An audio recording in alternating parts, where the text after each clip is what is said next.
Hey boss, je prends-tu vraiment une palette là, pour monter avec le chariot élévateur en haut?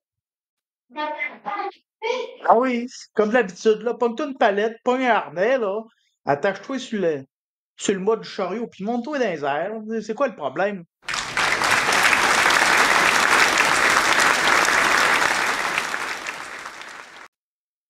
Merci. Merci pour l'interprétation. Gentil. Mais plus sérieusement, droit de refus. Est-ce que, comme travailleur, vous avez déjà effectué ça, ou est-ce que, comme superviseur, vous avez déjà accueilli quelqu'un qui opérait un droit de refus? Fait que oui, ça se peut, hein, faire un droit de refus, pas à cause que le contremaître dit que ça fait 30 ans qu'il pratique comme ça, que ça fait 30 ans que c'est sécuritaire.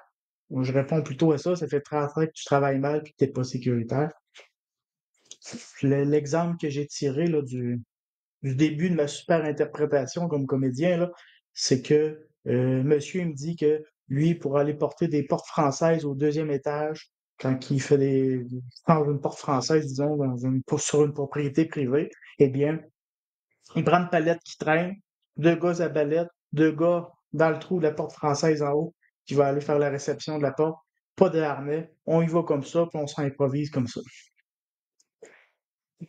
C'est pas normal, c'est vraiment pas normal.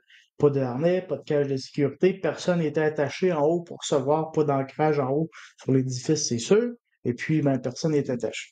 Fait que le monsieur me dit, ben, ça fait 30 ans que je fais ça, mon petit homme. Ça fait 30 ans que tu le fais mal, là.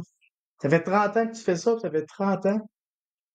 Tu n'as pas trouvé de solution meilleure que de prendre une palette sur un chariot élévateur. Décourageant un petit peu. Donc, droit de refus, article 12 de la LSST, un travailleur a le droit de refuser d'exécuter un travail s'il a des motifs raisonnables de croire que l'exécution de ce travail l'expose à un danger pour sa santé, sa sécurité, etc. Je lis pas toute la phrase au complet. Donc, un droit de refus, c'est pas de traiter de l'autre de tu caves, toi. Fais pas ça, c'est poser une question. Ça c'est pas sécuritaire. Contremaître doit accueillir ce commentaire-là, pas en répétant à l'autre que c'est une princesse puis ça fait 30 ans qu'il faisait comme ça. Si l'autre personne n'est pas à l'aise de faire ça, c'est parce qu'il y a des bonnes raisons de croire que c'est pas sécuritaire. Fait que les deux premières étapes, un, c'est de signifier l'intérêt que hey, c'est pas sécuritaire, puis deux, c'est que le contremaître superviseur doit être réceptif à ces commentaires-là. Bref, arrivé dans 2024, arrêtez de regarder ce que l'autre fait, puis c'est pas parce que l'autre le fait comme ça, là, vous êtes un nouveau, là, ou ça fait pas longtemps que vous êtes dans une entreprise, pas nécessairement un nouveau travailleur dans un domaine X, mais un nouveau travailleur chez un employeur. C'est pas parce qu'il y a une personne qui fait ça que ça veut nécessairement dire que c'est la bonne façon de faire. Poser des questions, vous n'êtes pas obligé de faire un droit de refus systématique avec un pied à terre, mais poser des questions, c'est opérer un droit de refus. Faites attention à vous autres, posez des questions, assurez-vous que vos procédures à la tâche soient conformes et sécuritaires.